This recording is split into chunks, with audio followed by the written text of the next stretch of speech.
Last time on Dragon Ball Super, Vegeta eagerly followed Beerus into his teachings on how to become stronger. Watching Beerus do his God of Destruction techniques, maybe some of that could rub off onto him. That's what Vegeta was thinking, but very quickly, as soon as this chapter starts, Vegeta's hopes and dreams get thrown back in his face. It starts off with Beerus not doing anything, but simply asking Vegeta how many planets have the Saiyans and you destroyed. Vegeta replies with, "It's hard to say, fighting was the only way of life for my people, especially when Frieza came along. That really put our killings into hyperdrive and made it kind of business as usual." Beerus then asks the most important question he could ever ask, and he says, "Do you think the Saiyans deserved to be destroyed?"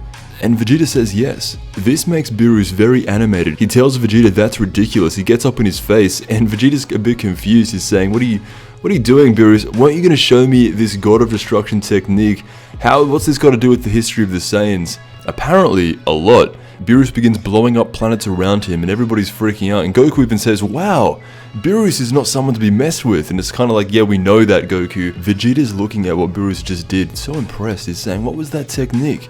Beerus says, "That was just a small glimpse of what I can do." When Vegeta sees this, just Beerus pulling out that power out of nowhere, he wants to learn how to do it. He wants to become as strong as Beerus. Beerus then grabs him by the face and slams him to the ground and starts beating up Vegeta. This next part is very inspirational. Beerus says, "As long as you weigh down your soul by the history of the Saiyans, you will never wield the power that you truly want." What's holding Vegeta back is the guilt that he feels for the history of the Saiyans. He carries that entire race on his shoulders, and whatever they did, Vegeta still feels guilty about it. And that's what's holding him back. After Beerus beats up Vegeta a little bit, he goes on to say, "Here's a fun fact. The one who suggested that Frieza eliminate the Saiyans was me." Beerus tells Vegeta outright that he was the one who ordered the Saiyans' extinction.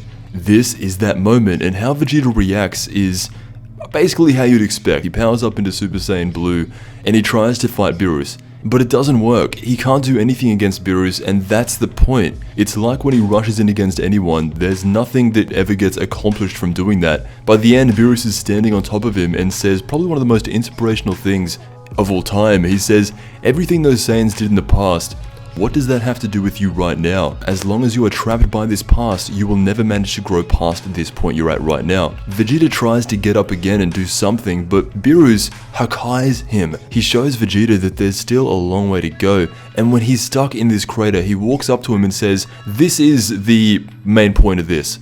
My mind is always on destruction, nothing else. If you want to reach even 1% of my power, you're going to have to destroy any stray thoughts and recreate yourself from scratch.